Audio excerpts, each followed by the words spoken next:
I'm sitting here with my next guest, Portland Trailblazers All-Star, Damian Lillard. Damian, thanks for coming on, man. Man, I appreciate you having me on your podcast, Mr. Chris B. Haynes. Hey, I appreciate you for coming on, man. You looking like you came, Can you explain your wardrobe right now? What's going on? How you feeling? Custom is good clothing. Nothing but the best. I got a chain with my girl and my son on it. A little cross, Rolex, Louis Vuitton shoes. Like that, huh?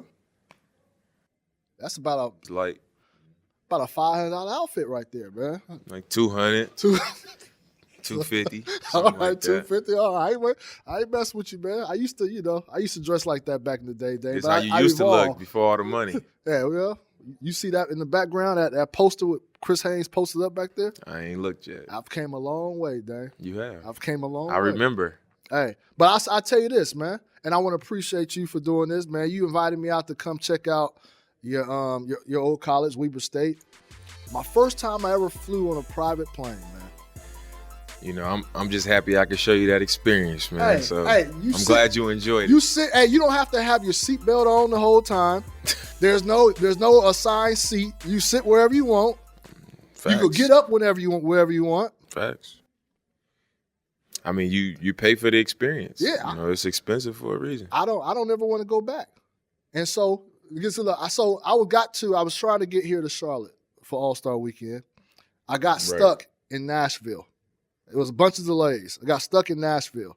And the only way I was going to be able to get here was leaving the next day. So I looked into getting a private jet. I heard. from Nashville to here. How much do you think that'll cost me? You think my company would allow that? It depends on how bad they wanted you here. Yeah. It wouldn't. They wouldn't. I don't know. They wouldn't have wanted that bad. Man, so tell me. I don't think that would have been that expensive, though.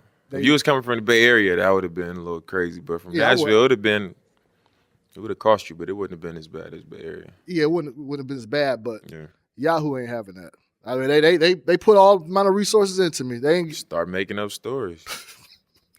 Hit that number. Make it up, man. I'm sure you know a lot of players. Tell them some fake drama. It got squashed, whatever. And that's how we. You think that's what we do, Dan? You think that's how we work, man? So shit, that's what it looked like. Sometimes that's what it looked like. Just saying. I wonder who you referring to, man. What stories you talking about out there, man? Hey, I don't know no names. Yeah. Just saying what I see sometimes. Yeah, man. We all know you probably the best player newsbreaker out there in the league, so you have some info. I know some things, but I think my career is probably over breaking news. So it's over already? One summer? One summer, it was a big summer. It was a good summer. I broke some good ones. You broke the best one, man. The best one? You broke the best one. The best transaction over the summer, man. Chris Haynes to Yahoo. How'd you get that, Dan? And it was a leak, got leaked to me. I stumbled across a few messages probably wasn't supposed to see. Had to break it, man. Could you had the decency and courtesy to call me first, let me know? So I knew it was true. But I can't get a courtesy to find I got to find out on Twitter? I mean, the players don't always get the courtesy. Oh, we going there. We doing that. Okay. The players don't always get the courtesy, so right. I got to do what I got to do. Fair enough, man. Fair enough. Well, look, you here in Charlotte again. Yeah. This is your fourth time? Fourth time. It should be about 6. I mean, I think it should be 6. I missed 2 in a row, but I mean, it is what it is. I'm happy to be here. A lot of people don't got 1. That's true. If you're in the East, you would definitely had 6. I ain't trying to set you up. Right. I'm just stating the facts. I'm saying you're probably right. So you guys right now, again, the Portland Trailblazers, you recently made some moves. Enes Kanter brought him on. I like the addition. I'm interested in seeing how he fits, especially when you got Nurk there holding up that spot at the center. And you got Rodney Hood, somebody who I like. Consistency sometimes is an issue with him, but I think those guys, they'll play to you guys' strength. What do you think about those moves you guys made? I think both of them can help us. Like you said, Rodney Hood is somebody that you like, and I like him too. I think his ability to score, his size, Now you got, different lineups you can play with where he's switching and guarding so many different positions that, can help with our versatility and help with our different lineups. And I think as far as being consistent, you got to look at the roles that he's had on teams. That's important, yeah. In Utah, it seemed like they had him in a different role each time that we played him. It was like one night they was playing through him so he can score. Then another time he might be coming off the bench. Then another time he getting took out 5 minutes into the game. So I think the situation that you in, how clear it is of what your role is to the team makes it easier for you to be consistent. And I think on our team, that's going to be clear, what we need from coming in that second group and being a scoring option for us, allowing, him, Jake, E.T., all those guys to be able to switch in coverage. He knows what's expected of him on our team. And I think with Ennis, we haven't played together yet, so I don't really know. But I think what he does is something we can use. Since he's been in the league, he's been one of the best offensive rebounders in the league. Really good in the paint. He's competitive, and he has one of those personalities, And I think for every team, you need one of those guys, and we don't have that right now. So I think he can do those things for us. Every single year, I kind of, when I'll tell you, I think I got you guys pegged 7, 8 seed, whatever. Most of the time, you guys exceed that, primarily because of you and what you've been able to do. How are you able? Like, let me ask this. So, obviously, there's players out there who don't get the best out of their team and they want out. How are you able to maximize? Like, is there anything you do as a leadership role in trying to get the best out of your team and try to maximize these wins? I think a lot of it has to do with just the kind of person you are. I think to look at your team and get the most out of them, it can't be about you. You can't look at yourself and say, I'm doing this, I'm doing that. I'm a high-level player, and, these guys need to do more. You kind of got to empower them, and you got to put the team before yourself, and you got to look at those guys and give them opportunity. You got to put them in positions to be successful, and that means maybe I'm watching more film. I'm looking at how a team is guarding me and how somebody that's on the floor with me could take advantage of that and how I could communicate with them or help them get in position to take advantage of it. So it's working out for them, building up, guys' confidence, showing trust in them, stuff like that. And also just having friendships. I think with our team, we cool with each other. But it's always like that with your teams. Why is that? Like, I talk to a lot of players. Nobody who's ever played with you has a negative thing to say about you. Like, and you don't get that. There's always a couple who say, well, this player doesn't do this, he's selfish in this regard. But how are you able to get along with everybody? I guess the question. I mean, I think that's, like I said, it's just who you are. It's the kind of person you are. And I grew up in a family with a bunch of cousins where we had to You got a whole bunch, yeah. share food and share clothes and have each other's back. It wasn't about this guy got more than that guy, whatever. It was about how can we all look out for each other, have each other's back, and that's what it was about. It was never about me. So the fact that I didn't grow up this big, high, major recruit and go to a big school and all that stuff, it was always just I was one of the guys, So now that I'm the captain of the team and max contract, nothing has changed. So I don't carry it like, all right, I don't want to practice today.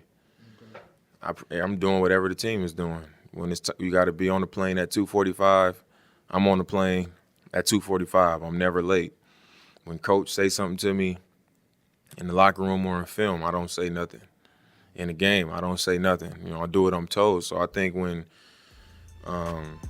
you kind of in this role where you got all this responsibility, but then you doing everything that everybody else is doing, and you siding with the team instead of being above the team and all that type of stuff, how can somebody say something bad about you? Like, what can they say?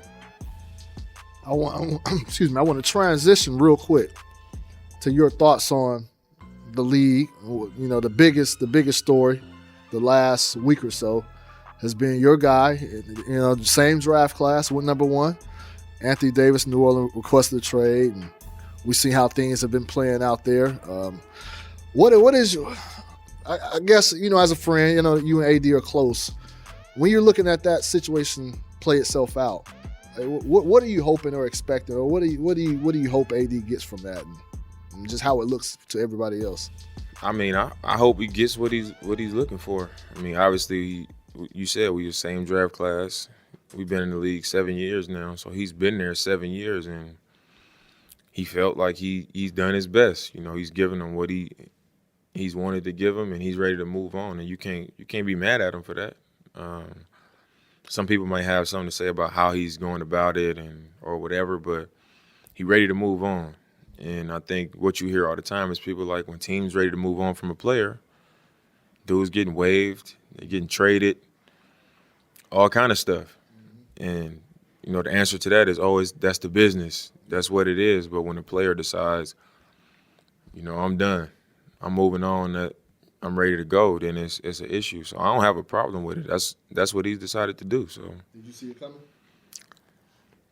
I didn't, because they swept us in the playoffs last year. So coming out of that, you figured it would have been something happening with our team before it was something happening with their team. But I think once again it speaks to, I guess, the type of environment that we've created for our organization and amongst our players and our team compared to others, but also a situation where he wants something different. That's what it comes down to. You could very well look at your situation, look at his, and be like, you could have went down the same path. And ever since you came to Portland, I'm just be for real. I'm just be straight blunt. It's hard to keep brothers in Portland. It's always been that way. I like Portland. I had my career blew up in Portland, 4 years there. What have you found in Portland to why you were able to embrace it and you stood on that city? Well, I think for one, like you said, a lot. It's hard to keep brothers in Portland, and the first thing they say is, it's not much of a black community, and people want to be around people that look like themselves. And for me, I think I've found that. For one, I've found things to do and places to go where I can be in the type of environment that I want to be in to enjoy myself. And for two, I grew up in Oakland. I grew up in a fast-paced, busy, watch your back, don't go here. I grew up in that type of environment. So when I went off to school in Utah and it was like Mormon State, snowing, peaceful, like no worries in the world, I was like, man, I enjoyed it. It was cool for me. So now I get to Portland and it's a safe place for my family to be. Opportunity. I think what I've become in my career, I'm in position where I'm able to put other people in position in this place because I've grown and I've built so much here. So for all those reasons, it works for me. It's close to home as well. So if I want to get back to see my grandparents or come in for a wedding, anything, a birthday, it's a 1 hour flight. I'm there and back in 2 hours or 3 hours. So for me, it just works. How would you relay that to big time free agents who are considering Portland? Because you're different. Yeah, you're different. How do you try to convince them that this is a good destination? I think at this point, I think people look at certain cities and they try. We go to these places. Like you go to Toronto and you're like, oh, I like Toronto. I like New York. I like this place. So for any free agent, that's the first thing they're gonna think of is when we visit this city. I like this city. I like that city. That's gonna be the first thing. But when they come to Portland, it's raining, it's cloudy, it's cold, and that's the first thing they see. But I think it's an underrated city. I think it's for a lot of people is with social media and everything. There's so many distractions for us now. More than any other era of the NBA. There's so many distractions, and Portland is probably less of that than a lot of other places. So for you to be the best version of yourself as a basketball player, it's a good city. It's a good environment as far as our team. It's a good organization, and I think that's something that gets overlooked. People go to organizations that might not be the best organization, you end up in a bad position, shorten your career, lessen your opportunity to make a lot of money as opposed to if you was in a different situation. So I think Portland is perfect for all those reasons, and people look past it. Yeah, and a lot of times, especially depends on what the players are looking at, especially young players. Like maybe sometimes young players they don't value, hey, I can just go there and just focus on basketball. Like they want that nightlife. No, that's for sure, because the way I see it is a lot of the young players are the ones they're going to be more likely to go somewhere that's more fun. But in my career, like Steve Blake played for the Blazers 3 different times. Yeah. He lives in Portland now. When we had Mo Williams, he wanted to stay in Portland. Yeah. D. Wright wanted to stay in Portland. Will Barton wanted to stay in Portland. Alan Crabb wanted to stay in Portland. So when people get further along in their career. But a lot of those players you mentioned was because of you. I'm not saying. What you mean because of me? They want to stay because of you. I'm just saying I know them personally, and when I speak to them, even when they had to leave or when they ended up leaving, they didn't want to leave Portland. So the fact that they wanted to stay, that shows that, like, for a lot of guys who've been in the league and been around, they appreciated the kind of organization they played for, like how the city was, just where they were. So I think it's something that you just got to experience to learn that it's not a bad situation. So, for somebody coming from another team, they're not going to look at Portland and say, that's where I want to go. Yeah. You know what I'm saying? So, and it's like Portland is obviously the best time of the year. Portland's the summertime, but that's most of the time, even your own teammates, they're going in summertime. Like they don't see that for the most part. Yeah, but I mean, even in the summer, like everybody's not from the West Coast. Chief is from Atlanta. Yeah. CJ is from Ohio. Mo is from New York. Myers is from Illinois. Like, they from the other side. So it's not like me where my cousins could drive to Portland. I can go right home. You know what I'm saying? It's shorter. It's real quick. I can go right to Weber State. I can go right to LA or wherever. You know what I'm saying? For them, it's different. It's a 6-hour flight. So they gonna be gone, but a lot of time when I'm going to work out at the facility for 2 weeks, maybe in July, Chief is there for 2 weeks and then he leave, and then CJ is there for 2 weeks and he leave.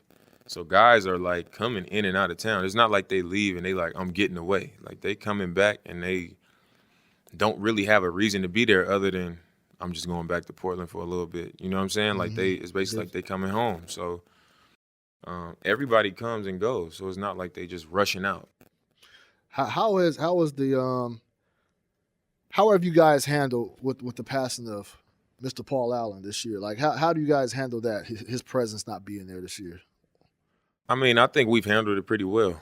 It's been different because, for us, he obviously comes to a lot of games, and especially home games, we leave the court, we walk through the tunnel, and before we get in the locker room, he's usually the first hand that we shake, after the game, going into the locker room, and he like, good game, congratulations, whatever, but that's the first person you see. So now we walking back there, and it's almost like you looking for him a little bit, just because you're so used to it for all these years. It's like he's the first person out of, a few people back there greeting us, and now he's not there. So I think I guess we've done well with it, but it's definitely been something that you notice, like, he's not there, him not sitting in his seats right there by the bench. Yeah.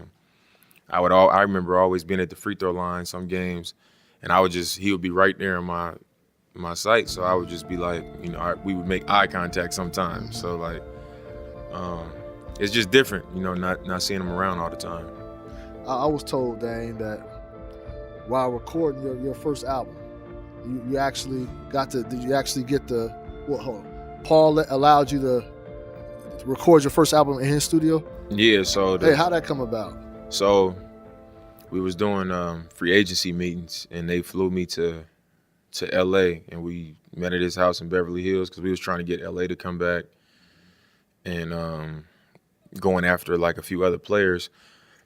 And on the way there, they found out that LA was like, I'm not coming back. So they wanted to involve me more in all that stuff. And I get there, we talking about all the free agent stuff. So after all that was done, it was basically like the night was over.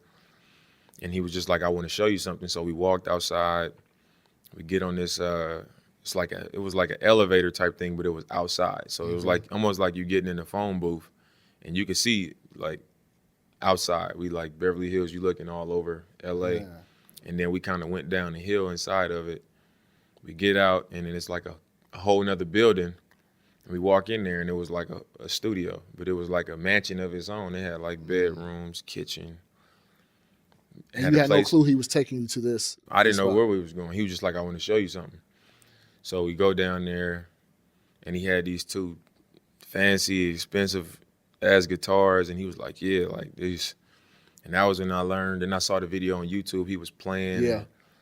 I didn't know that at first, and it was like he showed me the studio. The keyboard was crazy. It was just like, it was better than any studio I ever recorded in, even after that, like to this day. So I was like, man, I'm gonna have to come in here and record. And he was like, just let me know. Like that.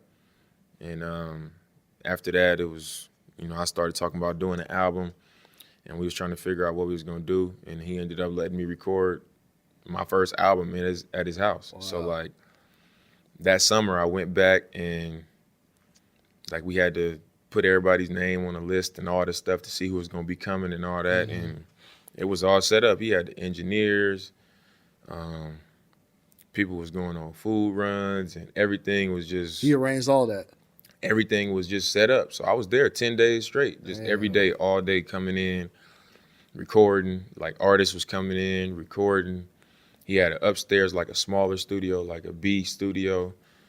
And it was just cool that he let me do that. So my first album was recorded at his studio, at his house in Beverly Hills. That's crazy. I don't know a lot of people know that. Did he ever come in a session or anything? No, he was out of town. He was out of town when we did it. So that's crazy, man. You there's been your team has gotten to a certain point each year. It seemed like you guys constantly get stuck at that same spot, whether it's third or fourth seed. You could have easily, Dan. You could have easily. I'll tell you this. A lot of times you could have easily yourself asked to get out. Like I want to get into another situation. The point guard position is the most taxing position in the league. Yeah. I guess I ask it like this: why haven't you asked to be put in a different situation, knowing the years you have left in this game is probably at a minimum? I think just because even though it's a tough position, having a lot of responsibility and 6-7 years of fighting, trying to get over the hump, even though it's hard, I don't want to take my position for granted.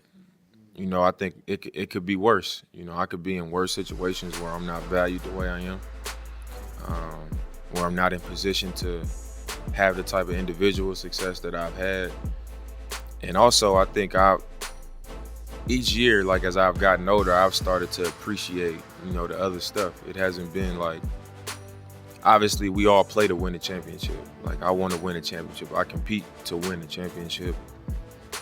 But, I've learned that it's about so many other things, the relationships and, the impact that you have on other people in their lives and the impact that you can have on their careers. So for me, I enjoy that. I enjoy coming to work every day and, having the relationships that I have with our coaching staff, having a relationship with our training staff and my teammates. Like we really kick it. We really friends. Yeah, so like I'm almost to the point where like I really do. I know in my heart I want to win a championship, but it's more important to me to know like me and Chief, we really friends. Me and CJ, we really friends. Like I could say, all right, I don't want to be here. I want to go do this because I want to win, and I could ruin stuff for other people. Like they could say, all right, Dame's leaving. Now we're gonna move this guy. Now he's in a situation. He's in a situation where another team is like, we don't think he's that good. Now he's waived. His career is over. His family is affected by that. Now somebody else is sent somewhere else, and like it could affect too many people. For one, two, you can go somewhere else and you're not guaranteed to win a championship. So I mean, for reasons like that, I'm just like, man, I'm more, I guess, into, where I am as a person, the relationships and the impact that it could have on people. I think a lot of people would tell you, just because they go and they win a championship, it's like, oh, we won a championship. And then they look back and they like, man, this happened because of that. This happened because of that. Like, when my career is over, I'm going to know the relationships that I'm going to have. I'm going to know the people who knew I was solid with them, regardless if I was at the top or if I controlled all this stuff, that I did it the right way. And I took people's situations and their families and what could be into consideration before I just made a decision based off, all right, this is what would be best for me. This is what people want to see me do. I'm just like, whatever. So that's deep. I ain't never heard it like that before. Like, you're looking out, you asking out would affect a lot of other people. A lot of other people. So it's like I'm saying, I do want to win a championship, but it's other stuff that means more to me. Got you. I understand. It's almost like I'm not willing to sell myself out for, I hear you. For that. I hear you. To instead of impacting I've never heard you put it like that before. That's deep. Damn, I know you got to go in a little bit, but man, I still haven't finalized my theme music here. James, all I need is a couple bars, Dame. It's 20 seconds, couple bars, the Posted Up Pod, Dame on the lyric. Come on, Dame. That's all I need. You can do that. I heard it. I thought you had something already. I'll let you hear. What'd you think about it? You gotta play it for the play it for the viewers and the listeners and let them see. Play it for the viewers and the listeners, and then let's see if that's what they want to hear before they watch your podcast. Hey, no, but if they say cool, then you go with them, because then people that's watching. If not, then we could talk about it. They're not going to say cool because they know there's a chance that you can drop some bars, so they're going to automatically say that's not cool. But you don't know that because they don't know that the song that you have already, that could be J. Cole. It could be. They don't know that yet. And you know what? You have the most musical ears in this room. You heard it. Is it the next J. Cole? It's what? Is the song that I'll let you hear the I don't know who the dude is. You don't know who it is, it's your music. But you heard it. You know talent. You know good music. Hey man, look. I'm gonna say this. What you gonna say, man? I don't know the dude. Uh-huh. And I ain't heard none of his music. I just heard what he did for you. Yes. Low average. For low average.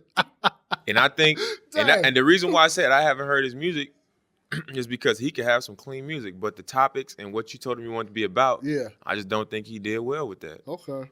Right. His music could be cold though, so I want to make that clear. Yeah. Like, I'm not saying he trash or nothing, but I just think what you gave him to work with, which it sounded in the song like you told him say this, talk about this, talk about that. I just said mention some players, especially mention some players that It was okay. I just think it could be done so much better. And with you giving that such a glowing review, there's no way I can play it for everybody else now. There's no way. They might like it. There's no way. You already gave. There's no way. I just didn't like it. They might like it. Okay. 4 bars. That's all. Dang, that's all. See what I can do, man. I don't rap during the season, so your podcast is gonna be waiting till summertime, and it ain't gonna be no basketball. So hey man, you something else, man. Hey. That's why I messed with you, man. Bro. That's why I messed with you, man. I'm gonna let you go on out, man. You guys appreciate you having me, brother. Hey, man, I appreciate you coming on a Posted Up Pod, dang. We come a long way. We can post up anytime. Hey, that's real, man. The next private plane to the next hey, man. Let me know. Let me know, my dude. Dang. Thanks for coming on, man. Sure. This is the Posted Up Pod segment with the 559 featuring Mark Haynes, MH the Champ, Terrence Hall, T Hall, and we just finished meeting with Damian Lillard. Right. Dame Dollar. And first of all, before we get into that, we're live on the road here at All-Star Weekend here in Charlotte. Yes. How y'all feel about that? Oh man, we always on the road because we don't that is true. We don't have a home. We don't have no home court. But outside of that, it's awesome to be in Charlotte. You know what I mean, for All-Star Weekend. They make it feel like home. Yeah, but everywhere we go is home though. We make it feel like that's home. right. We just posted up. We posted up wherever we go. Just post it up, and we were posted up today with Damian Lillard of the Portland Trailblazers. Man, Dame is y'all know that's one of my favorite guys to cover, man. Yeah. Like, we kind of he came in the league. We kind of came in the league at the same time in our profession. Portland. And Dame is it's hard to explain. Dame, he's a serious dude, but he definitely has a humorous side, comical side to him, and you know he was a little bit of all that in that pod segment. What stood out to y'all? No, I thought he was smooth, real smooth, laid back, comfortable. Yeah, no, he's definitely that. He at home. He felt at home. No, you know what? He was posted up. He was posted up. Posted up with Chris Haynes. Yeah. Man, say it right. So you got him. He was comfortable, man. Yeah, and he just, Dame's always smooth, chill, like he said. And, it's what stood out to me with him is, when he's talking about living in Portland and stuff and why he likes it or whatnot. And, it's hard to keep brothers there. And he don't really feel that vibe because, his family's so big. There's so many of them. He raised the population of black people in Portland. So he good. No, and I think one thing he said about like with his family, and he went to Weber State. Oh, that there was something I wanted to touch on with him about Weber because he wasn't recruited really out of high school. Right. And when he got to Weber and started, dominating, doing his thing, a lot of big colleges started calling him, trying to get him to transfer. Yeah, and he stayed. Yeah. He's a loyal dude. And if you look at it, that's the same thing he talked about. That's what he's doing now. He's loyal. That's what he's doing now. Yeah, he's loyal. He cares about not only the town, the city he's in, but the players, his teammates. Right. You know what I mean? He looks at them like brothers. That was touching. Yeah. What he said about that. He said, I won't request a trade for my own benefit because it would affect everybody else. Nah. And that's so true. Domino effect, you know what I mean? That's so true. And that's what Nipsey Hussle in the interview, he said the same thing about when I think he just signed with with MMG now, but before he was independent. And he was like, I wouldn't sign with a big record label because I employ, my family. I employ my people. If I take this deal, all these people lose jobs. Yeah. So it's just, man, that's just real. And it just show you, like, Dame, he one of them type of dudes. And it's a lot of people, man. You show me the check, I'm gone. I'm out of there. I mean, everybody for self. We had a conversation. We ain't gonna talk about what it was for $1 million. That people got a price. We ain't gonna go there. We ain't gonna go there. But y'all get those. You talking with your friends, and you was like, "Hey, for $1 million, would you do this?" Now, what we were talking about is not appropriate for this platform, but I found out from these two. They will sell their integrity for $1 million. I won't. I'll put it like that. Some of the things that they said they'd be willing to do for $1 million, I was like, boy. That's inmates the champ right there. Hey, sometimes your integrity is in that $1 million. I'm just saying. No, back to Dame. Look, Dame is he's loyal. Some would say he's loyal to a fault. Yeah. Right. And for a point guard, for the point guard position, when you're playing at a high level, your shelf life is so small. Mm-hmm. Your window is really small. Right. And if you look at the landscape of winning a championship in the league, mm-hmm. I don't see a scenario of how Portland would be in the mix. Yeah. No. In the next 3-4, I just don't see a scenario. Only way if Golden State break up. I mean, but Golden State breaks up. Are they still? They're still not OKC, championship contending team. The West.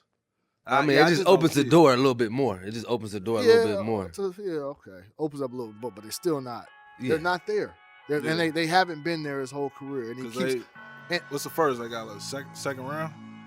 Yeah, they got the second round. That big shot. Yeah, Dame hit the big shot to Houston. Got past Houston. They lost to San Antonio in the second round, I believe. Something like that. But my point is, what I'm trying to get to is he's in a similar situation that Anthony Davis is in. Yeah. And we seen how Anthony Davis, Same draft class. Hey, and those two are close. Yeah. Like Anthony Davis, Dame, and they talk. Mm-hmm. Dame said he didn't know. He didn't see that coming. He didn't see the trade coming. He knew that was coming. He knew that was coming. But, you know, he's well within his right to ask for a trade. Yeah, you're right. And I don't think anybody would.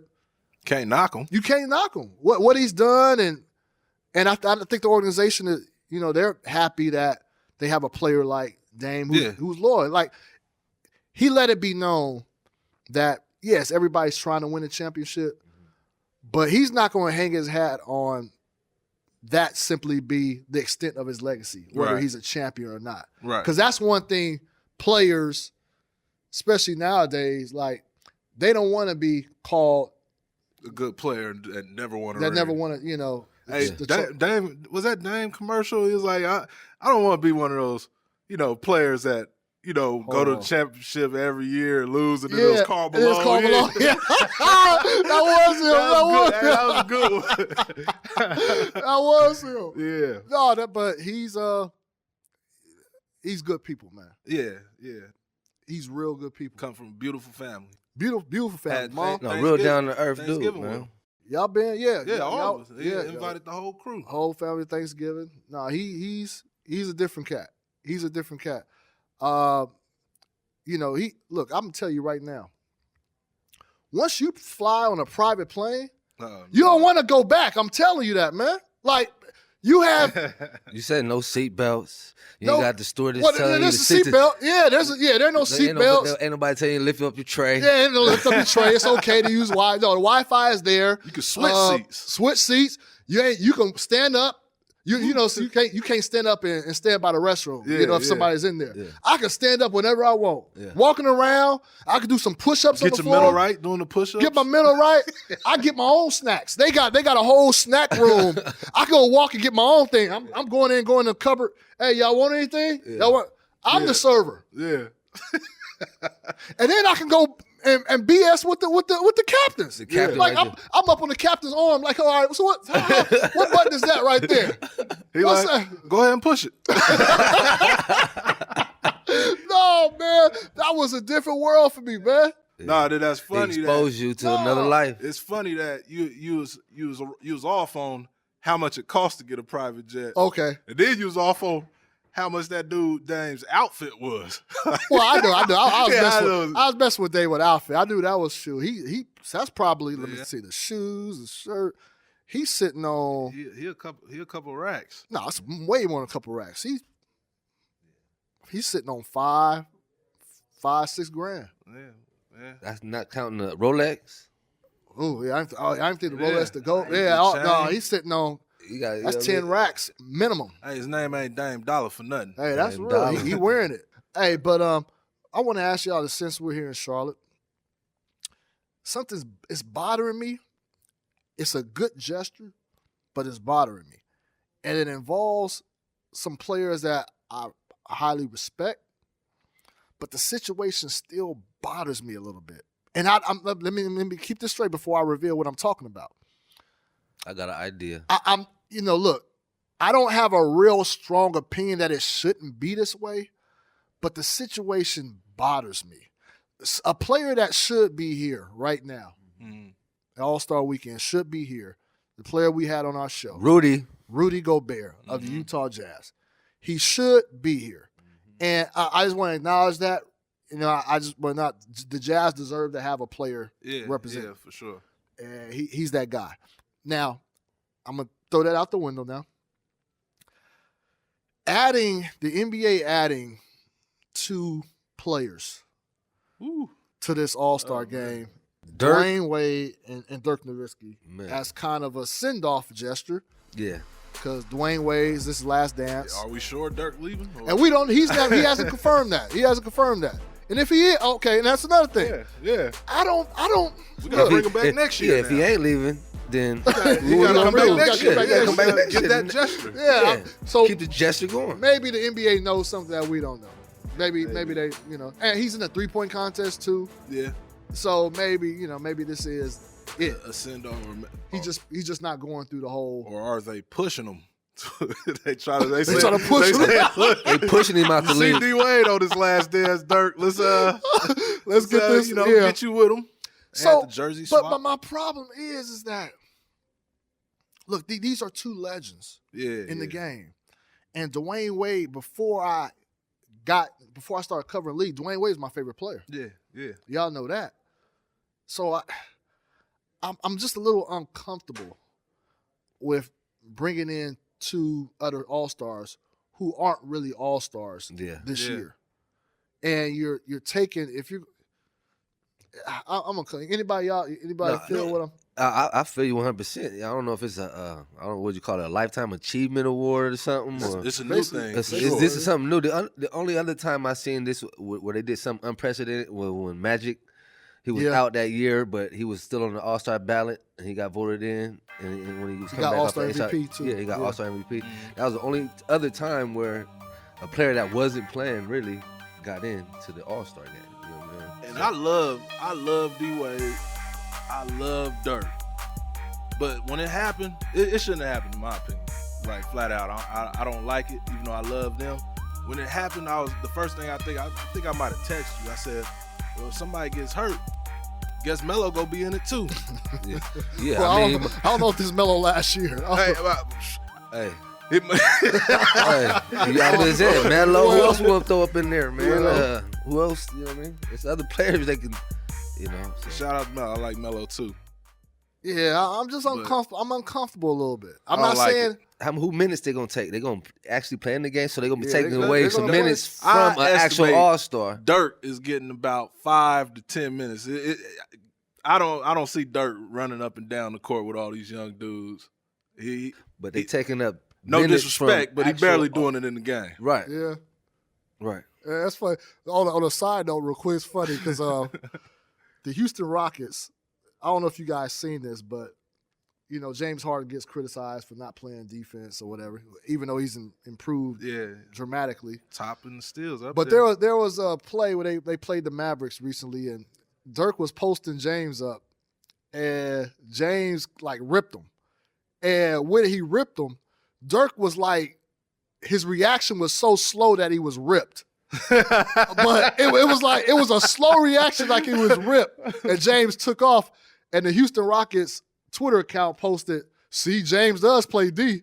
And everybody was like, "Oh, he plays D against a 41-year-old corpse." Is it a corpse? It was like, people tweet like, "Oh, okay, he played D. We stripped a 41-year-old corpse or something like that." No, that's just on the side note. But no, I just like I don't know what's the right way, but I just know Rudy Gobert deserves to be here. Yeah, and I don't want to make a habit of this because I think at the end of the day, when their careers are over with, this All-Star appearance is going to count in a record. Yeah. You know? I mean, they both first ballot Hall of Famers. Yeah, but still, you don't give All-Star. Maybe add an asterisk to it. Yeah, you don't give All-Star appearances away like that. Because that goes, it goes to their prestige. It goes as to a player. Yeah. So it'd be like 13-time All-Star, 14-time All-Star, and then really it was only 12. You know what I mean? Yeah. You know what I mean? I don't feel a little. That's just me. But aside from that, you know, working, we're potting it up. But you know what? Shoot, there's some parties out there we got to hit up. Yeah. You know, I mean, it's a business trip. Yeah, business trip. It's a business trip. You know, networking. I mean, when people invite you, you know, you can't just that's say, really I'm not coming. I can't do that. That's disrespectful. No, I'm not doing that, man. You know, no. And people of Charlotte, feel free to hit me up on Instagram with some invites at MH the Champ. Mark, I just might show up. You might show up, but do you realize this pod is dropping next week when this All-Star Weekend is over? You understand? You know what? I'll be back, but I didn't. Yeah. Oh boy. Okay. We're on that note. We're out of here. Charlotte. I'll say it's been fun, even though we haven't experienced the fun technically right now. It's been fun. It's been great. Producer Lindsey Fulton over there traveled to Charlotte, doing big things. Post it up. Post it up. I don't want to start nothing. Joe Budden be getting on us. Yeah, man. Copyright, you know. So, but nah. Thank you for watching. Subscribe, comment, You know, we're always experimenting with the show. Let us know what you like or don't like. But thank you for watching. Encourage others to watch. And till next week.